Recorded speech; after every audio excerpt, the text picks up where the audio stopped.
ఇన్నేళ్ళు 50 ఏళ్ల బట్టి ఇండస్ట్రీలో వివిధ శాఖలలో ఉన్నారు మీరు. స్టార్టింగ్ ఆ క్లాప్ కొట్టిన దగ్గర నుంచి అసిస్టెంట్ డైరెక్టర్‌గా కావచ్చు, అసోసియేట్‌గా కావచ్చు, ఇలా రకరకాల శాఖల్ని మీరు నిర్వర్తించారు.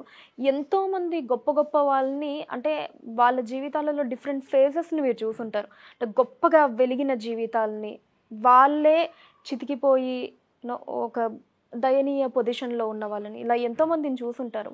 కానీ మీ హృదయానికి బాగా దగ్గరగా ఉన్నవి లేదా మీ హృదయాన్ని బాగా కదిలించిన వ్యక్తులెవరండి? ఇలాంటి ఫేజెస్‌లో మీరు చూసిన వాళ్ళల్లో? నేను చూసిన వీళ్ళలో చిత్తూరు నాగయ్య గారు, సావిత్రి గారు, హరనాథ్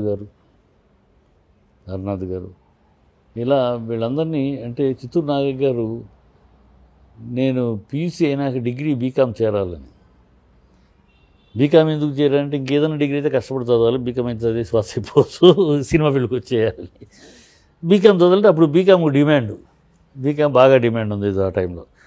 అప్పుడు నాకు సీటు ఇబ్బంది వస్తే నాగయ్య గారే ఒక్క ఫోన్ ఆ డీజీ ఆయనకి కాలేజ్ డీన్ ఉంటారు కదా, ఆయనకు ఒక ఫోన్ నేను పంపిస్తున్నాను అంటే ఆయన ఏమీ మాట్లాడకుండా, అంటే అంతటి గౌరవ స్థానంలో ఉన్న నాగయ్య గారు ఆయన నిరంతరం ఆయన ఇంటికి ఎప్పుడు కూడా ఎవరు వెళ్ళినా భోజనం చేయటము, టిఫిన్ చేయటము, ఆయన అందరికీ అడిగిన వాళ్ళకి లేదనకుండా ఇవ్వటం, ఎవరు కష్టమని చెప్పినా ఇచ్చుకుంటాం, అలా చూశాను నేను.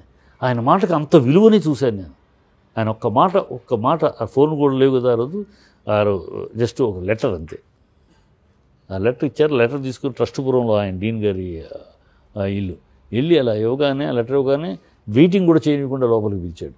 లోపలికి పిలిచి ఇమీడియట్గా సార్ ఆయన నాగయ్య గారు చెప్పిన తర్వాత ఇంకా దాంట్లో ఎంక్వైరీలు డిస్కషన్లు అవసరం లేదు, మీరు రేపు పొద్దున్నే వెళ్ళి కాలేజీ కలిసి ప్రిన్సిపాల్ని కలవండి అని చెప్పేసి. అంతటి వ్యక్తి ఆ తర్వాత కాలంలో దేశమంటే మనుషులు కూడా మా సినిమాలో యాక్ట్ చేసిన ఆయన బ్రహ్మాండంగా. ఆయన అలాంటి మనిషి అలా కాలగతిలో ఆయన చూస్తే పరిస్థితి చాలా దయనీయ స్థితికి వెళ్ళిపోయాడు. అది చాలా నన్ను కలవరపరిచింది. ఆ తర్వాత సావిత్రి గారు మా నాన్నగారి సినిమాల్లో అనేక సినిమాలు నటించింది. నాన్ననే అన్నయ్య గారు బాబాయ్ అని పిలుస్తూ ఉంటుంది ఆవిడ, బాబాయ్ అని పిలుస్తూ ఉంటుంది ఆవిడ. ఆవిడ కంచుకోటలో చూసాం, ఇంకో సినిమాల్లో చూసాం, నాన్నగారు రాసిన అనేక సినిమాల్లో హీరోయిన్గా అలా. అంటే ఆవిడ చెప్పులకి ఆనాడులో ఎవరు ఆ తర్వాత జయలలితని విన్నాం కానీ నేను చూడలేదు, కానీ నేను చూశాను ఈవిడ్ని. ఇది జయలలిత సీఎం అయినాక వేసుకుంది. ఈవిడ ఆర్టిస్ట్గా చెప్పులు వజ్రాలతోటి చెప్పులు, ఆ చెప్పులు ఆ కాళ్ళు ఆ వజ్రాలతో ఉన్న చెప్పులు వేసుకుని ఉండేది. అంతటి ఐశ్వర్యాన్ని చూసింది, అంతటి ఐశ్వర్యం, కనివినిరుగిన ఐశ్వర్యాన్ని చూసింది. ఆవిడ ఉంటే చాలు అన్న రోజులు. ఆవిడతోటి యాక్ట్ చేయాలంటే నాగేశ్వరరావులు, ఎన్టీఆర్లు, శివాజీలు సైతం, ఎస్వి రంగారావులు సైతం సావిత్రి ఉంది అంటే జాగ్రత్త పడేవారు. అమ్మో సావిత్రితోటి వాళ్ళ షూటింగ్. అంతటి మహానటి, అలాంటి మహానటి 100 రూపాయల కోసం రావటం, చనిపోయిన గారి గురించి ఆవిడ దైన్యస్థితిని చెప్పడం, తెలియజెప్పడం కోసం కాదు, బాధాకరమైన ఆవిడ రావటం. ఆ స్థితి నేను అది చూశాను యంగేజ్లో. తర్వాత మా నాన్నగారు మంచిని పెంచాలి సినిమా డైరెక్షన్ చేస్తున్న రోజులకి ఆవిడ రావటం కలిసి వేసింది. ఏంటి ఆవిడ సన్నబడిపోయి, ఆవిడేనా మన సావిత్రి గారేనా? అమ్మని అసలు ఇంటికి వచ్చినప్పుడల్లా చాలా గౌరవంగా చూసేవారు. మా అమ్మ కూడా, మా అమ్మ సావిత్రి గారి ఫ్యాన్. సావిత్రి జమున అంటే మా అమ్మకు ప్రాణం. ఆ రోజుల్లో సావిత్రి గారు చూడగానే ఆవిడ కలమ నీళ్ళు పెట్టేసుకుని అయ్యో మీద ఏ చేసింది. అట్లాంటి టైంలో మంచిని పెంచాలి సినిమా తీస్తున్నారు. మా నాన్న దగ్గర ఆవిడ ఒక మాట అడిగింది, బాబాయ్ యాక్ట్ చేస్తూ చచ్చిపోవాలి బాబాయ్, జీవితం అంతా అయిపోయినాయి, ఎప్పుడు చచ్చిపోదు, ఎప్పుడు పోతానో తెలియదు, యాక్ట్ చేస్తూ చచ్చిపోవాలి బాబాయ్, నాకు అదొక్క సహాయం చేయి బాబాయ్ అనేటప్పటికీ నాన్న ఇంకెవరికో చెప్పి సావిత్రికి వేషం ఇవ్వండి అని చెప్పడం కన్నా, అప్పటికి మన సినిమాలో అంజలీదేవి, గుమ్మడి గారు ఫాదర్ అండ్ మదర్ గారు బుక్ చేసి ఉన్నారు. అలాగేనమ్మా నేను చెప్తానమ్మా నీకు అని చెప్పి డబ్బులు ఇచ్చి, ఆటోకి డబ్బులు ఇచ్చి కొంచెం ఖర్చులకు పంపించారు. పంపించినాక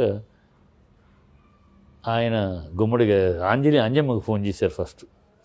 అమ్మ నీకు అడ్వాన్స్ పంపించాను, డేట్లు కూడా ఇచ్చావు, సంతోషం, కానీ ఇప్పుడు ఒక చిన్న మార్పు ఉందమ్మా, కాకపోతే నిన్ను చెప్పకుండా ఆ పని చేయకూడదు, నీ అంగీకారంతో చేయాలని నేను కోరుకుంటున్నాను, ఇలాగో చెప్పారు. సావిత్రి వచ్చిద్దమ్మా, అందుకని నిన్ను అనుకున్న పాత్రకి సావిత్రిని పెట్టి చేద్దాం అనుకుంటున్నాను.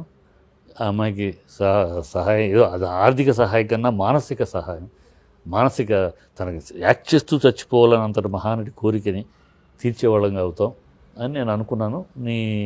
నీ యొక్క ఆమోదం చెప్తే ఆవిడ కూడా చాలా, అయ్యో అన్నయ్య గారు మీరు అంత చెప్పక్కర్లేదు, సావిత్రి గారి కోసం అయితే అసలు మీరు మాట్లాడాల్సిన పని లేదు, నాకు చెప్పాల్సిన పని లేదని చెప్పాలి, 100% నేను ఆమోదిస్తున్నాను. ఇప్పుడే ఈ క్షణాన్ని మీరు పంపించిన అడ్వాన్స్ నేను పంపించేస్తున్నాను మీకు, మళ్ళీ మీరు మాట్లాడదు, మీ అడ్వాన్స్ మీకు పంపించేస్తున్నాను, మీరు ఆవిడతో తీయండి అని ఆనందంగా ఆవిడ చెప్పింది. అలాగే నెక్స్ట్ అప్పుడేంటి, సావిత్రి గుమ్మడి మళ్ళీ కాంబినేషన్ తేడా వస్తుంది. సావిత్రి గుమ్మడి గారు అంటే కొంచెం ఈవిడ వీక్ హెల్త్గా ఉంది, ఆయన కాంబినేషన్ కరెక్ట్గా కుదరదేమో అని అప్పుడు మళ్ళీ గుమ్మడి గారి స్థానంలో కాంతారావు గారు, అప్పుడే కాంతారావు గారు హీరో అయిపోయి దేవుడు చేసిన మనుషులో క్యారెక్టర్ ఆర్టిస్ట్గా ఎంటర్ అయ్యి, విలన్గా ఎంటర్ అయ్యి కొంచెం కోలుకుంటున్న మనిషి కాంతారావు గారిని పెట్టారు. గుమ్మడి గారికి కూడా చెప్పారు. గుమ్మడి గారికి నాన్నకి మంచి స్నేహం ఉంది కనుక అసలు నువ్వు ఏదైనా నిర్ణయం తీసుకుంటే నేను కాదంటాను అన్నట్టు ఆయన, నువ్వే తప్పు నిర్ణయం తీసుకోలే, మమ్మల్ని అవమానించడానికి చేసే పని కాదు కదా, ఇది నిజంగా మేము గౌరవించుతున్నట్టే ఒక మహానటికి చేస్తుందని అని కాంబినేషన్ కోసం తప్పితే ఒప్పుకున్నారు. అలా ఆ సినిమా నిజంగా ఆ సినిమా షూటింగు చేశాం.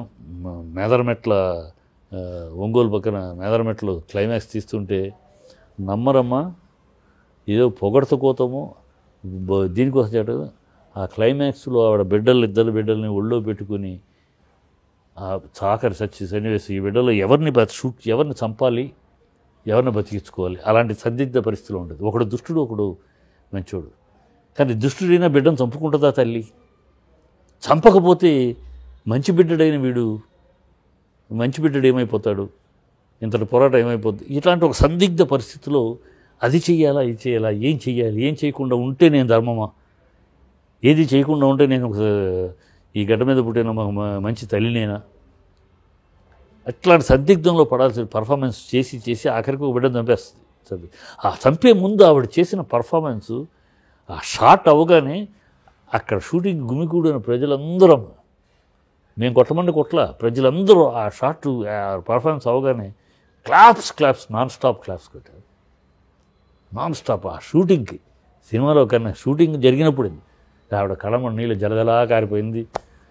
ఆ తర్వాత మరి ఆ షూటింగ్ సినిమా అయిపోయింది, డబ్బింగ్ చెప్పినాక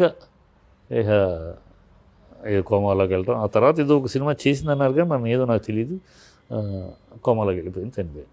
కదే ఆవిడ ఆఖరి కోరిక తీరటానికి మా నాన్నగారు ఒక బీజం అయ్యారు అనేది ఆవిడ విషయంలో అంత నిజంగా. అలాగే హరనాథ్, మా సిఐడి నగర్లో మా ఇల్లు ఉండేది, ఆ మాది 4th మెయిన్ రోడ్డు, వాళ్ళది 3rd మెయిన్ రోడ్డు.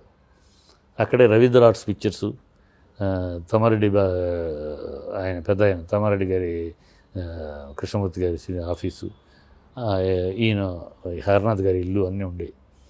హరనాథ్ని ఒకప్పుడు బిగినింగ్లో ఆయన హీరో అందగాడు, హరనాథ్ అంటే అందగాడు, పడి తెచ్చేవారు హీరోయిన్లు ఏంటి ప్రేక్షకులు ఏంటి, హరనాథ్ అంటే అంత అందగాడు. అలాంటి ఆయన మా సీనియర్ ఇంటికి వచ్చేటప్పటికి అలా నడుచుకుంటూ వెళ్తాము, ఒక్కోసారి తూలి పడిపోవటము, డబ్బుల కోసం, మందు కోసం ఎవరినో కనపడిన వాళ్ళని అక్కడ మా సినిమా వాళ్ళు ఎక్కువ ఉండేవాళ్ళు. చలపతిరావు గారు అక్కడే ఉండేవారు, మన ఆర్ట్ డైరెక్టరు చలం గారు అక్కడే ఉండేవారు. మా ఏరియాలో ఆ 3 రోడ్లలో చాలామంది సినిమా వాళ్ళు ఉండేవాళ్ళం. సినిమా వాళ్ళు ఉండడం గిడుతూ సూర్యం గారు ఉండేవారు. ఇట్లా ఉండటం వల్ల ఆయన ఎవరైనా కనపడినా మా కోసం వచ్చిన వాళ్ళు, మేము కనపడితేనో లేదా మా కోసం వచ్చిన వాళ్ళు ఉంటారు కదా ఆ సినిమా వాళ్ళు కనపడి, ఎవరు కనపడితే వాళ్ళు డబ్బులు అడగడం, ఆ సన్నివేశాలు చూసినాక ఏమి దుర్గతి ఇది, ఇంతటి మహా అందగాడు, ఇంతటి మహా పర్సనాలిటీ, ఇలాంటి వాడికి ఈ పరిస్థితి ఏంటి అని కళ్ళు చెమ్మగలిగే రోజులు ఉన్నాయి. ఇది స్వయం కృతాపరాధమే కదా అని అనుకోవచ్చు. స్వయం కృతాపరాధమే అయినా రాజుబాబు స్వయం కృతాపరాధం, రాజుబాబు చేయని ధర్మాలు లేవు. కాలేజ్లో కూడా కాలేజ్ ఏంటి ప్రతి సంవత్సరం తన తోటి కామెడీ ఆర్టిస్టులని ఆదుకుంటారు చేసేవాడు. కానీ ఎంత చేసినా ఎంత మంచి కార్యక్రమాలు చేసినా ఆ మందు అనేది ఎంత నాశనం చేస్తుంది. నా కళ్ళారా చూశాను. మందు అనేది ఒక సావిత్రి గారిని చూశాను, ఒక హరనాథుని చూశాను, ఒక ఆదుర్తి హరనాథు, ఆదు సుబ్బారావు గారి తమ్ముడు, మంచి ఎడిటర్, ఆయన పతనం చూశాను. తమ్మారెడ్డి కృష్ణమూర్తి గారి కొడుకు లెనిన్ గొప్ప దర్శకుడు. లెనిన్ చచ్చిపోయాడు పాపం, కానీ ఈ తాగుడు వల్ల చచ్చిపోయాడు. దత్తపుత్రుడిలో అసలు ఈ గ్యాలక్సీ ఆఫ్ సాంగ్స్ ఉన్నాయి. గ్యాలక్సీ సాంగ్ ఎక్స్ట్రావగెంట్గా తీయటము, హై ఫీస్ట్గా సాంగ్స్ తీయటం అనేది ఈ ఇండస్ట్రీలో తొలుత ఆద్యుడు లెనిన్. దత్తపుత్రుడు సినిమా చూస్తే మీకు ఆ దత్తపుత్రులో ఉంటుంది. అప్పటికి రాఘవేంద్రరావు గారి జమానా రాలాక అప్పటికి మామూలుగా అలా దూరంగా చేస్తుండే పాత సినిమాల్లో ఉండే గ్రూపు సాంగ్స్ తప్పితే డ్యూయట్లలోనే హంగామా అనేది హై ఫీస్ట్గా అలా చేయటం అనేది ఫస్ట్ దత్తపుత్రుడిలో లెనిన్ బాబు తీశాడు. కళ్ళు చెదిరిపోయేలా తీశాడు. ఇదేమి మేకింగ్ ఆఫ్ సాంగ్ అని అనుకున్నాం. అతను అంతటి గొప్ప మేధావి అయినవాడు, టెక్నికల్ ఉన్నవాడు, తాగుడుకు బానిసై పతనం అవడం. ఈ తాగుడు ఎంతమందిని, ఎంత గొప్ప గొప్ప శక్తుల్ని, గొప్ప గొప్ప వ్యక్తుల్ని, గొప్ప గొప్ప వ్యక్తిత్వాలని, గొప్ప గొప్ప టాలెంట్ని భూస్థాపితం చేసి చూసాం. అందుకని నేను ఎప్పుడైనా ఆర్టిస్టులకు కానీ ఎవరికైనా తాగుడుకు బానిస కావద్దు, తాగుడుకు బానిస కాకండి. మీకు భగవంతుడు ఇచ్చింది తాగుడు, ఓకే, తాగుతూ హ్యాపీగా 2 పెగులు వేసుకుని తాగి తిని పడుకో. తాగుడుకు బానిసయ్యి వృత్తికి ద్రోహం చేసే స్థాయికి, వృత్తిని మించిపోయి, వృత్తే దైవం, ఆ దైవాన్ని కూడా మర్చిపోయే స్థాయికి ఆ అలవాటు కానివ్వకండి. తాగుడు వద్దనే చెప్తా ఉంటాను. ఎందుకంటే నేను కళాలు చూశాను ఈ 40-50 సంవత్సరాల్లో. ఈ తాగుడుకు బానిసైన అనేక మందిని చూశాను. తాగుడు బానిసయ్యి వాళ్ళ ఎక్కడికో హైట్స్కి వెళ్ళాల్సిన వాడు ఎక్కడ పతనం అయిపోయారు. వాళ్ళ వ్యక్తిత్వాలు గారు సారు అని పిలిపించుకోవాల్సిన వాళ్ళు వాడు వీడు అని పిలిపించుకున్నారు. ఇవన్నీ చూసాం. అందుకని తాగుడు అనేది చాలా దారుణమైన విషయం సినిమా ఫీల్డ్కి సంబంధించి. ఇలాంటి ఇంట్రెస్టింగ్ వీడియోస్ కోసం తప్పకుండా మా ఛానల్ని సబ్స్క్రైబ్ చేయండి.